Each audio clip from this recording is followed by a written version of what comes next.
ইসকনের চিন্ময় কৃষ্ণ মহাপ্রভুর জামিনের ব্যাপারে তুই মিম্বরে বসিয়া কৌশলে কথা বলবি। ইসকন যে আন্দোলন করছে শেখ হাসিনার সরকারকে শক্তিশালী করার জন্য। ধর্মীয় সহাবস্থানের প্রশ্নে আবারও বিতর্কের কেন্দ্রবিন্দুতে উঠেছে কট্টর হিন্দুত্ববাদী সংগঠন ইসকন।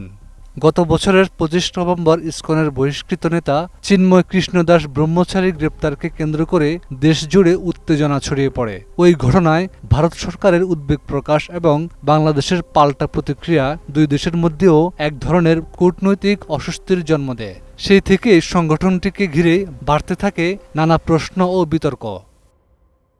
সাম্প্রতিক সময়ে আবারও ইসকনের নাম সামনে এসেছে গাজীপুরের এক ভয়াবহ ঘটনায়। টঙ্গীর 47 নম্বর ওয়ার্ডের TNT কলোনি জামে মসজিদের খতিব মুফতি মহিবুল্লাহ মাদানী নিখোঁজ হওয়ার পর 23 অক্টোবর বৃহস্পতিবার সকালে পঞ্চগড় সদর থানার হেলিপ্যাড বাজার এলাকার একটি রাস্তার পাশে গাছের সঙ্গে শিকলবন্দি অবস্থায় তাকে উদ্ধার করা হয়। তার ছেলে মাওলানা আবদুল্লাহ বিষয়টি নিশ্চিত করেছেন। পুলিশ জানায়, বুধবার ফজর নামাজের পর হাঁটতে বের হলে তিনি নিখোঁজ হন। পরে টঙ্গী পূর্ব থানায় পরিবার লিখিত অভিযোগ করে। এর আগে মুফতি মহিবুল্লাহর বাসা ও মসজিদের বারান্দায় ইসকনের নামে হুমকিমূলক চিঠি পাওয়া গিয়েছিল। চিঠিতে পাঞ্জাবি টুপি পরা এক ধর্মীয় ব্যক্তির ছবি এঁকে লেখা হয়েছিল, তোদের খতিবকে পরিবার থেকে বিচ্ছিন্ন করা হবে, এখন আর কোনো কথা নয়, আমরা অ্যাকশনে যাব। পরিবারের ধারণা, এই হুমকি এবং নিখোঁজের ঘটনায় সরাসরি সম্পর্ক রয়েছে ইসকনের। জানা গেছে, মুফতি মহিবুল্লাহ সম্প্রতি ইসকন ও ভাগোয়া লাভ ট্র্যাপ বা গেরুয়া প্রেমের ফাঁদ বিষয়ে বক্তব্য রাখেন, যার পর থেকে তিনি একাধিক হুমকি পান।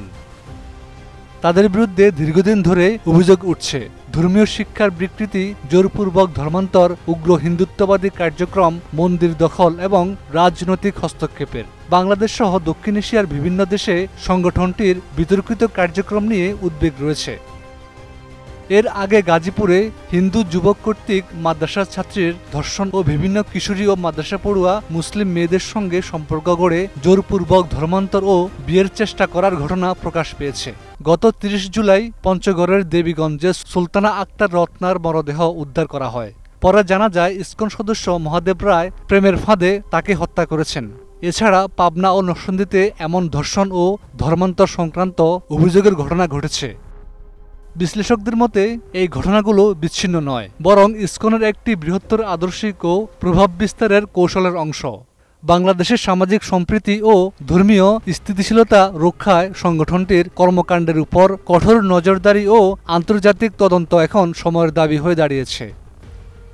ডেস্ক রিপোর্ট, একুশে টেলিভিশন।